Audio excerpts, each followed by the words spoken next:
Welcome to public TV news. బులెటిన్ల ముందుగా headlines. అటవీ భూముల్లో గిరిజనులు వేసుకున్న గుడిసెలను తొలగిస్తున్న అటవీ శాఖ పోలీస్ అధికారులు.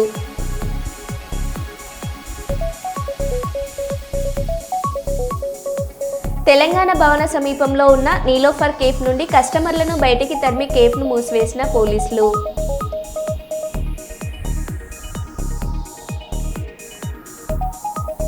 మహారాష్ట్రలో కుప్పకూలిన వంతెన, నదిలో పడిపోయిన 15 మంది పర్యాటకులు.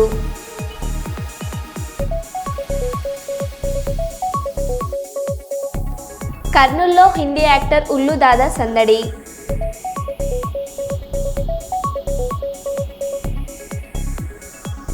సిద్దిపేట జిల్లా కీలక నాయకుల సమావేశంలో పాల్గొన్న మంత్రి వివేక్ వెంకటస్వామి.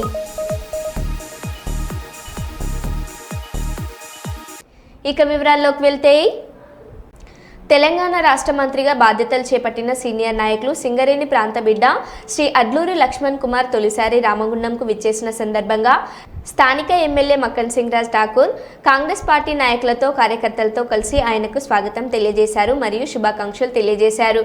అనంతరం ఎమ్మెల్యే గారికి క్యాంపు కార్యాలయంలో ప్రెస్ మీట్ నిర్వహించారు. ఈ సందర్భంగా రాజ్ ఠాకూర్ మాట్లాడారు.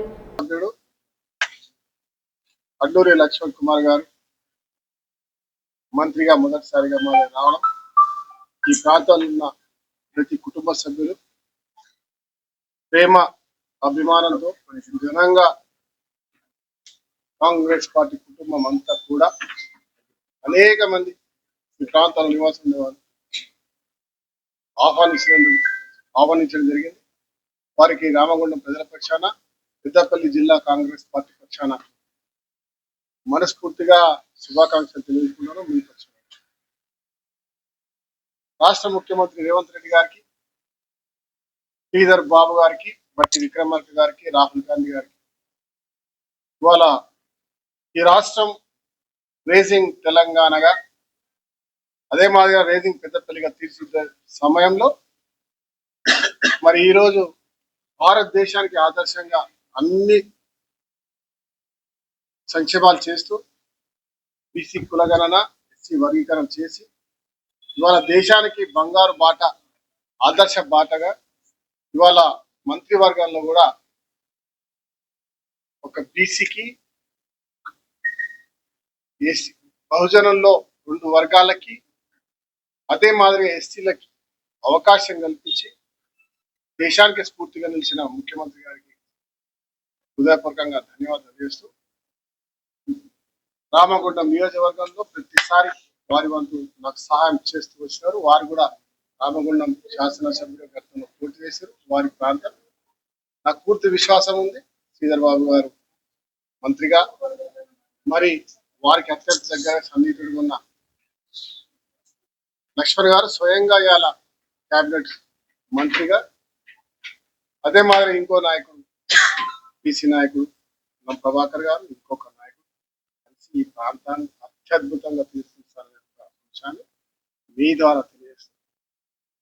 వారికి మరొకసారి శుభాకాంక్షలు. పార్టీ నమ్ముకుని ఈరోజు శాసనసభ్యుడిగా రాష్ట్ర కేబినెట్ లో గౌరవ ముఖ్యమంత్రి వర్యులు ఎంతో నమ్మకంతో ఈ రాష్ట్రంలో ఉన్నటువంటి వెల్ఫేర్ మొత్తం ఉన్నటువంటి షెడ్యూల్ క్యాస్ట్,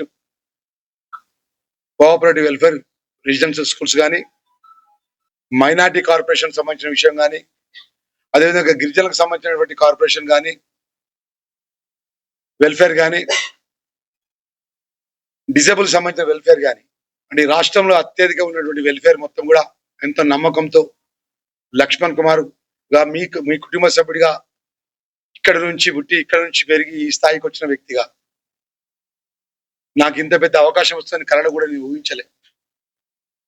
జీవితం ఉన్నంత వరకు, నా ప్రాణం ఉన్నంత వరకు అఖిల భారత కాంగ్రెస్ పార్టీ రాహుల్ గాంధీ గారి గౌరవ ముఖ్యమంత్రి వర్యులు పెద్దలు రేవంత్ రెడ్డి గారు రాష్ట్రాన్ని అప్పులపాలు చేసి ప్రతి నెల 1వ తారీఖు పడంగానే ఈ రాష్ట్రం వడ్డీలు కట్టే పరిస్థితి తీసుకొచ్చినటువంటి గత ప్రభుత్వం టిఆర్ఎస్ పార్టీ ప్రభుత్వం, మాజీ ముఖ్యమంత్రి కేసీఆర్ గారి మేమే మంత్రులం, మేమే రాజులం, మాకు ఇక్కడ ఎదురులేరు అని చెప్పి ఈ ప్రాంతం కానీ ఈ రాష్ట్రంలో అన్ని విధాలా నష్టం చేసినటువంటి పరిస్థితులు. ప్రజాపాలన ఇందిరమ్మ రాజ్యంలో గౌరవ ముఖ్యమంత్రి గారి పెద్దలు రేవంత్ రెడ్డి గారి నేతృత్వంలో పట్ల ఈరోజు రాష్ట్ర కేబినెట్ లో నాకు గొప్ప అవకాశాలు ఇచ్చి ప్రజలకు ఇచ్చిన మాట మీ అందరికీ తెలుసు. ఆర్థికంగా రాష్ట్రంలో ఉన్నటువంటి పరిస్థితులు ఈరోజు పేదవాళ్ళకు సంబంధించిన సన్న బియ్యం ఇవ్వడం కానీ 200 యూనిట్ కరెంటు ఉచితంగా పేదవాళ్ళకు అందియడం కానీ, ఆ రోజు 10 సంవత్సరాల లోపల పేదవాళ్ళకు సంబంధించిన ఒక రేషన్ కార్డు కోసం దరఖాస్తు పెట్టుకుంటే ఒక మంత్రి అప్పుడున్నటువంటి ప్రభుత్వంలో అప్పుడున్న ప్రభుత్వ పెద్దలు మంత్రి దగ్గరికి కానీ వాళ్ళ దగ్గరికి రేషన్ కార్డు దరఖాస్తు పెట్టుకున్నా కూడా ఇవ్వలేని పరిస్థితిలో ఈ రోజు సుమారు ఈ రాష్ట్రంలో ఉన్నట్టు ఎవరు ఊహించని విధంగా కొత్తగా రేషన్ కార్డు అందించినట్టు రాష్ట్ర ముఖ్యమంత్రి పెద్ద రేవంత్ రెడ్డి గారి. అదేవిధంగా ఇందిరమ్మ ఇండ్లు ఆ రోజు అన్నారు, దళితులకు అన్యాయం జరిగితే రాష్ట్ర వ్యాప్త ఉద్యమాలకు నాంది పలుకుతామని జైభీం ఎంఆర్పీఎస్ ఆంధ్రప్రదేశ్ రాష్ట్ర వ్యవస్థాపక అధ్యక్షులు చిక్కం జానయ్య హెచ్చరించారు. మంత్రాలయంలోని ప్రైవేట్ వసతి గృహంలో ఏర్పాటు చేసిన విలేకరుల సమావేశంలో ఆయన మాట్లాడారు.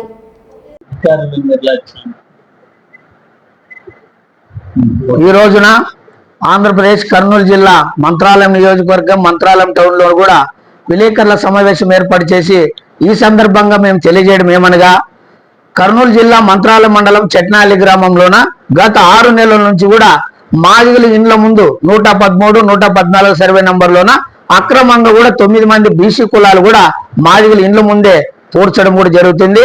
అక్కడ మాదిగల ఇండ్ల ముందు బీసీ కులాలు పూడ్చడంతోన ఆ శవాలు కలేబారాలు మరి పుర్రెలు కానీ మరి అక్కడ ఇంకా కొన్ని సంబంధించినటువంటి వ్యర్థ పదార్థాలు కూడా పందులు కానీ కుక్కలు కూడా తీసుకొని వచ్చి మాదిగల ఇండ్ల పడేయడంతోన మరి మాదిగలకు ఎంతో అనారోగ్య పాలై ఎంతో ఇబ్బందులకు గురైతే మరి ఎన్నో పోరాటాలు మేము చేయడంతో కూడా అప్పట్లో కూడా ప్రభుత్వాలు గత 100 సంవత్సరాల క్రితం నుంచే ప్రభుత్వాలు కూడా ప్రభుత్వ అధికారులు కూడా 125, 126 సర్వే నంబర్లోన ఆ గ్రామంలోన అన్ని కులాలకు మరి 125, 126లోన 3 ఎకరాల 54 సెంట్లు కూడా ఇవ్వడం కూడా జరిగింది. మరి అక్కడ నేటికి లింగాయతులు, గౌడ్స్, అదే విధంగా బ్రాహ్మణులు మరి కొంతమంది కూడా అక్కడే పూడ్చుకోవడం కూడా జరుగుతుంది. మరి అదే విధంగా ఇక్కడ పూడ్చుకుడురయ్యా మాదిగలు ఎంతో మంది అనారోగ్యాలై చనిపోతున్నారా అన్నప్పటికి కూడా మరి కులాహంకారంతోన మాదిగలను అణిచివేయాలనే ఉద్దేశంతోన రాజకీయ నాయకుల ఒత్తిళ్లతోన మరి అధికారుల వైఫల్యంతోన కూడా మరి బీసీ కులాలు కూడా మాదిగల ఇళ్ల ముందే ఓడుస్తున్నారు. దీని విషయం పలుమార్లు జిల్లా కలెక్టర్ గారికి కూడా మేము విన్నవించుకుంటే తక్షణమే మీ గ్రామంలోన శ్మశానం అనే పేరు ఒక్క 125, 126లోనే 3 ఎకరాల 54 సెంట్లు అన్ని కులాలకు మాత్రమే ఉండడం జరిగింది. 113, 114లోన మాదిగల ఇండ్లు మాత్రమే ఉన్నారు. అక్రమంగా ఖననం చేస్తున్నారు కాబట్టి 125, 126 శ్మశానానికి రోడ్డు లేదు, ఇబ్బంది పడుతున్నారని మేము అడిగితే తక్షణమే 45 లక్షలు కూడా కలెక్టర్ గారు కూడా శాంక్షన్ చేయడంతో ఆ రోడ్డును కూడా మా చట్నపల్లిలోను కూడా వేయడానికి నిన్నటి దినమున కూడా గౌరవ జాయింట్ కలెక్టర్ మరి ఆదోని సబ్ కలెక్టర్ గారు కూడా వెళ్తే మరి రోడ్డు వేయకూడదని మేము కుల అహంకారం, మేము పెద్ద కులం వాళ్ళు, మాదిగలు మరి చిన్న కులం వాళ్ళు, వాళ్ళ కుల వివక్షత అంటరానితనం చూపిస్తాము, ఎవరు కూడా పట్టించుకోకూడదు, మేము ఏం చేసినా కూడా అడగకూడదని ఉద్దేశంతో వాళ్ళ ఇళ్ళ కాడే మాదిగలు ఇళ్ళ కాడే పూడ్చాలని మరి అక్రమంగా కూడా 144 సెక్షన్ ఉన్నప్పటికైనా కూడా మరి గుంపులుగా వచ్చి మరి అక్కడ మరి అధికారుల్ని అడ్డుకోవడం కూడా ఇది ఎంతవరకు సమంజసం? నిజంగా ఈ జిల్లా కలెక్టర్ నిజంగా జిల్లా కలెక్టర్ అయితే, జిల్లా ఎస్పీ గారు అయితే, ఆదోని డివిజన్ లో పనిచేస్తున్నటువంటి అధికారులు అయితే చాలా వరకు దీంట్లో వైఫల్యం కనిపిస్తుంది. నిజంగా మన ప్రభుత్వం మంచి ప్రభుత్వం అని ఈ రోజు మేమంతా మాదిగలందరూ కూడా కలిసి ఈ రోజు ప్రభుత్వాన్ని కూడా మేమంతా కూడా గెలిపించి పీఠాన్ని కూడా కైవసం కూడా చేపించడం జరిగింది. ఈ రోజు ఈ మంత్రాలయం నియోజకవర్గంలోన చెట్నపల్లిలోన మాదిగల పైన 6 నెలల నుంచి కుల వివక్షత దాడులు జరుగుతూ ఉంటే నిమ్మకు నీరెత్తినట్ల ఈ ఎమ్మెల్యే డిఎస్పీ అయితే మరి అదే విధంగా ఆదోని సబ్ కలెక్టర్ అయితే ప్రవర్తిస్తున్నారు. మరి తక్షణమే కలెక్టర్ గారు ఏదైతే కర్నూలు జిల్లా కలెక్టర్ గారు మీకు ఆదేశాలు ఇచ్చారో 45 లక్షలు రోడ్డును మీరు తక్షణమే వేసి మరి చేయాలని కూడా మేము ఈ సందర్భంగా మరి తెలియజేస్తున్నాం. ప్రధానంగా నేటి డిమాండ్ మరి ఏదైతే 113, 114 సర్వే నంబర్లోన మరి ఎక్కడైతే అది శ్మశానమని అనాధికారికంగా అంటున్నారు, దాన్ని మొత్తాన్ని కూడా ప్రభుత్వమే ఆక్రమించుకొని కంచె వేసి 125, 126లో ఉన్నటువంటి గౌరవ ప్రభుత్వం ఇచ్చినటువంటి 3 ఎకరాల 54 సెంట్లు శ్మశానానికి తరలించాలని కూడా మేము ఈ సందర్భం ఎక్కడ ప్రజాస్వామ్యమయ్యా నిజంగా మీరు ఈ విధంగానే ప్రవర్తిస్తే నియోజకవర్గంలోన ఈ రాష్ట్ర వ్యాప్తంగా ఉద్యమాలను ఉధృతం చేసి మీ చరిత్రను ఎండగట్టి ఖచ్చితంగా 2029 ఎన్నికలు జరగబోయే సర్పంచ్ ఎన్నికల్లో మాదిగల సత్తా ఏదో కూడా మేము నిరూపిస్తామనుకున్న ఈ సందర్భంగా తెలియజేస్తూ మాదిగలకు ఏదైతే 113, 114లోన మరి ఇల్లు కేటాయించిందో ఆ భూమిని మొత్తాన్ని కూడా ప్రభుత్వం కూడా మరి కంచె వేసి స్వాధీనపరుచుకొని 125, 120లో శ్మశాన వాటికలో ఉన్నటువంటి 3 ఎకరాల 54 సెంట్లు తాత్కాలికంగా 80 సెంట్లు ఉంది అక్కడే పునిపించే విధంగా చర్యలు చేపట్టాలని నేను సందర్భంగా తెలియజేస్తూ నా పేరు చిక్కం జానయ్య మాదిగ. జై భీమ్ ఎంఆర్పిఎస్ ఆంధ్రప్రదేశ్ రాష్ట్ర వ్యవస్థాపక అధ్యక్షులు. జై భీమ్. కాకినాడ కలెక్టరేట్ వద్ద అంగన్వాడీలకు ప్రభుత్వ సంక్షేమ పథకాలు అమలు చేయాలని కోరుతూ AP anganwadi workers and helpers union CITU ఆధ్వర్యంలో కాకినాడ కలెక్టరేట్ వద్ద ధర్నా నిర్వహించారు. అనంతరం వినతి పత్రాన్ని జిల్లా కలెక్టర్ షాన్ మోహన్ గారికి అందజేశారు.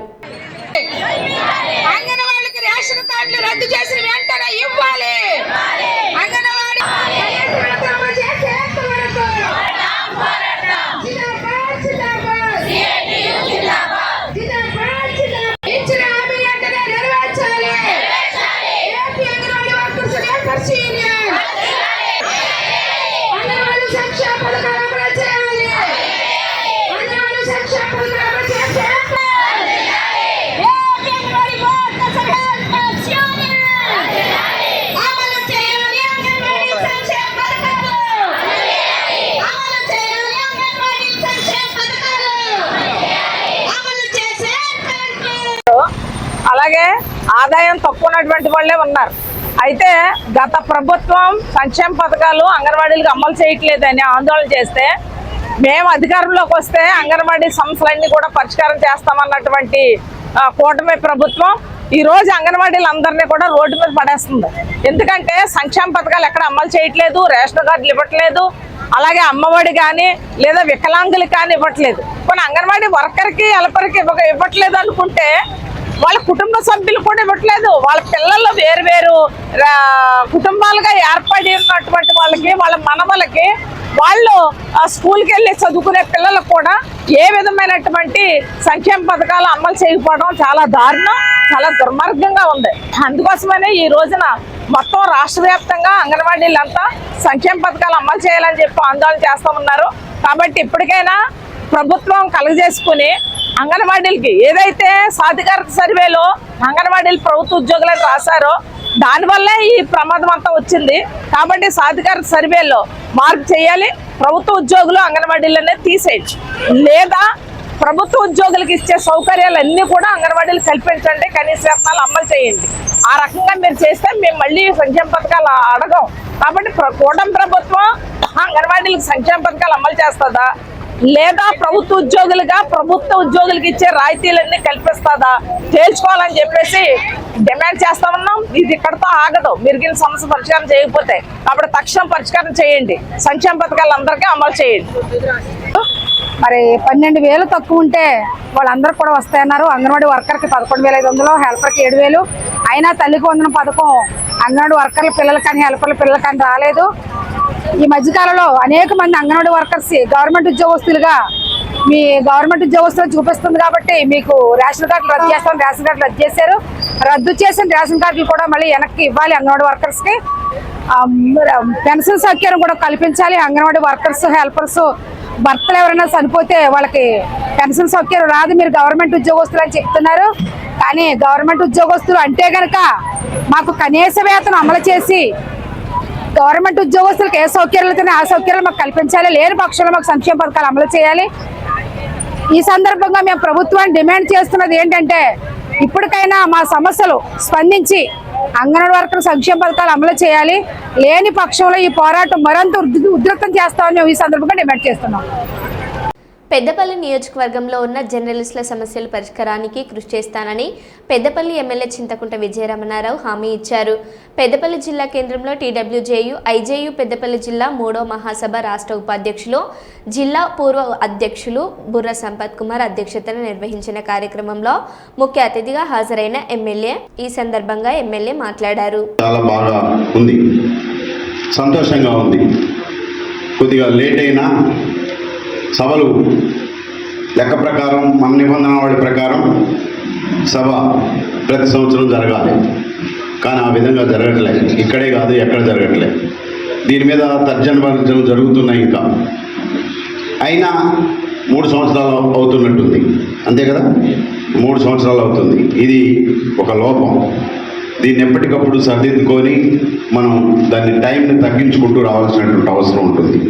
ఏదేమైనా లేటుగా అయినా ఈ సమావేశాన్ని ఏర్పాటు చేసి ఇంత పెద్ద ఎత్తున ఈ కార్యక్రమాన్ని చేపట్టినందుకు మిమ్మల్ని అందరినీ మనస్ఫూర్తిగా రాష్ట్ర కమిటీ పక్షాన అభినందిస్తున్నాను. బుర్ర సంపదన్న గారికి, రాష్ట్ర అధ్యక్షులు విరహ తెలన్న, మనందరి మార్గదర్శకులు శేఖర్ సార్ గారు, కోలు లక్ష్మణన్న, ప్రెస్ క్లబ్ల అధ్యక్ష కార్యదర్శులు, కార్యవర్గాలకు, ఈ మహాసభకు హాజరైన కళా కార్మికులందరికీ నమస్కారం తెలియజేస్తా ఉన్నాం. మిత్రులారా, ఈ ఎన్నికలు సజావుగా నిర్వహించి నా రవీంద్ర అన్న టీంకి పెద్దపల్లి జిల్లా యూనిట్ పక్షాన ధన్యవాదాలు తెలియజేస్తా ఉన్నాం. అట్లాగే నిన్న ఉత్కంఠంగానే ఉన్న ఏకగ్రీవం కావడానికి సహకరించిన అన్ని విభాగాలకు సంబంధించి పోటీపడ్డ మిత్రులు సహృదయంతో ఏకగ్రీవం చేసినందుకు సహకరించినందుకు వాళ్ళందరికీ ప్రత్యేక ధన్యవాదాలు తెలియజేస్తా ఉన్నా. ఇంతకాలం సంపదన్న టీం జిల్లాను ముందుకు నడిపించింది. సమిష్టిగా అందరం కలిసి ముందుకు పోగలిగినాం. ఇప్పుడు మరింత క్రియాశీలంగా జిల్లా యూనిట్ ఒక ప్రజాస్వామిక వాతావరణంలో అన్ని క్లబ్బులను భాగస్వామ్యం చేసుకుంటూ ముందుకు నడిపిస్తామని కార్యవర్గం పక్షాన తెలియజేస్తా ఉన్నాం.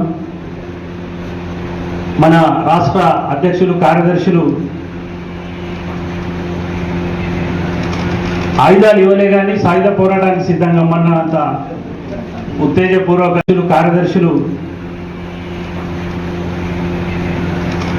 ఆయుధాలు ఇవ్వలే కానీ సాయుధ పోరాటానికి సిద్ధంగా అన్నంత ఉత్తేజపూర్వకంగా మనను చైతన్యపరిచే విధంగా చాలా మంచి అంటే మనం ఒక ఏడాది ఛార్జ్ అయ్యేటట్టు మనందరికీ ఇప్పుడు మాట్లాడారు. శేఖర్ సార్ పెద్ద మనిషిగా వృత్తిపరంగానే కాకుండా పాత్రికేయులకు సామాజిక బాధ్యత ఎట్లా ఉంటుంది, ఏం చేయాలనేది సారు మనకు ప్రబోధించిండు. తప్పకుండా మొదట్లోనైతే పాత్రికేయ వృత్తికి వచ్చిన వాళ్ళందరూ విద్యావంతులను ఒక సామాజిక చైతన్యం లేదా విప్లవ మార్గం నుంచి బయటకు వచ్చిన వాళ్ళు కేవలం సమాజం కోసమే మన ప్రొఫెషన్లోకి వచ్చారు. కాలక్రమంగా అది మారుతున్నప్పటికీ మన యూనియన్ ఆ తాత్వికతతోటే ముందుకు పోతుంది. అప్పుడు వాళ్ళు చూపిన మార్గంలోనే నడుస్తున్నాం. తప్పకుండా పెద్దపల్లి జిల్లా అప్పటి చైతన్యాన్ని, అప్పటి స్ఫూర్తితో ముందుకు పోతుందని ఈ సందర్భంగా రాష్ట్ర నాయకత్వానికి మీ అందరి పక్షాన నేను హామీ ఇస్తా ఉన్నా. తర్వాత మన పెద్ద చెప్పినట్టు మన హక్కుల సాధన కోసం ఇక పోరాటమే మార్గంగా ఉంది. రాష్ట్ర శాఖ ఏ పిలిపించినా మరుక్షణమే పెద్దపల్లిలోని 400 మంది సైనికులం సిద్ధంగా ఉన్నామనేది ఈ సందర్భంగా తెలియజేస్తూ ఉన్నాం. ఇంకా మిగతా విషయాలు నిన్న కొంతమంది జిల్లా బాడీలో పనిచేయడానికి ముందుకొచ్చారు. చివరి క్షణంలో ఇది సాంకేతికంగా ఏకగ్రీవం కావడానికి మిత్రులు కొంతమంది మిత్రులయ్యారు. వాళ్ళందరికీ ఇంకా కమిటీలు ఇవి ఉన్నాయి. ఇప్పుడు టైం లేదు, పెద్దలు ఉన్నారు. మనం 10-15 రోజులలో ఎగ్జిక్యూటివ్ సమావేశం పెట్టుకొని అందులో మిగతా విషయాలు మనం ముందుకు పోయే విషయాలు ఏంటి, ఇప్పుడు ఎవరెవరిని మనకి జిల్లా కమిటీలో తీసుకొని తప్పకుండా సముచితంగా వాళ్ళను గౌరవించుకుందామని సందర్భంగా తెలియజేస్తూ మమ్మల్ని ఈ టీముని గెలిపించినందుకు మీ అందరికీ ధన్యవాదాలు తెలియజేస్తున్నాం. ఈ మహాసభ ఇంతకుముందు మనం తీర్మానాలను ఏ డిమాండ్లను అయితే పెట్టుకొని తీర్మానం చేసుకున్నామో ఆ డిమాండ్ల పరిష్కారానికి మన రాష్ట్ర కమిటీ రాయల్ ఫర్నిచర్ బంపర్ ఆఫర్లు బీర్వా టేక్ మంచం, sofa model dining tables, teak rod దివాన్లపై బంపర్ ఆఫర్లు ఉన్నాయని, వచ్చే కస్టమర్లు బంపర్ ఆఫర్లు 20 రోజులు మాత్రమే ఉంటాయని అందరూ సద్వినియోగం చేసుకోవాలని రాయల్ ఫర్నిచర్ యజమాని షేక్ ఇంతియాజ్ తెలిపారు. ఈ సందర్భంగా రాయల్ ఫర్నిచర్ యజమాని షేక్ ఇంతియాజ్ మాట్లాడుతూ రాయల్ ఫర్నిచర్ సొంతంగా తయారు గల సంస్థ అని అన్ని రకముల ఫర్నిచర్స్ సరసమైన ధరలకు తయారు చేసి ఇవ్వబడతామని, ఈ రకాల మ్యాట్రెస్ లభిస్తాయని తెలిపారు.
రోడ్డుకి మా షాప్ ఉంది రాయల్ ఫర్నిచర్ సొంతం తయారీ చేసుకుంటాం మేము. మా కాడ ప్రతి ఒక్క ఫర్నిచర్ అవైలబుల్ ఉంది. ఇప్పుడు మీరు ప్రతిదీ ఒకటి తగ్గించి పెట్టారు కదా అమౌంట్, అంటే షాప్ ఓపెనింగ్ దాకానేనా లేకపోతే కంటిన్యూ ఉంటారు? కంటిన్యూ ఉంటుంది. ఎప్పుడు దాకా ఉండొచ్చు?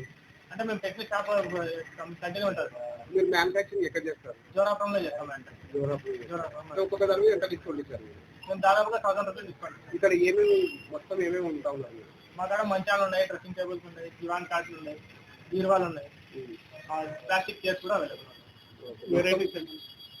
మొత్తం ఇదే కంటిన్యూ అంటే ఈ ఆఫర్ కంటిన్యూ ఉంటుంది? ఈ ఆఫర్ కంటిన్యూ ఉండదు, 20 days మాత్రమే. ఈ ఆఫర్ అయిపోయేంత వరకు మాత్రమే 20 days ఆఫర్. తర్వాత మీరు వచ్చినా కూడా మేము బెస్ట్ ప్రైస్ లకే ఇస్తాం మీకు. మాది ఓన్ మ్యానుఫ్యాక్చరింగ్ అనేది మీకు బెస్ట్ ప్రైస్ లకే ఇస్తాం. మ్యానుఫ్యాక్చరింగ్ ఎక్కడ?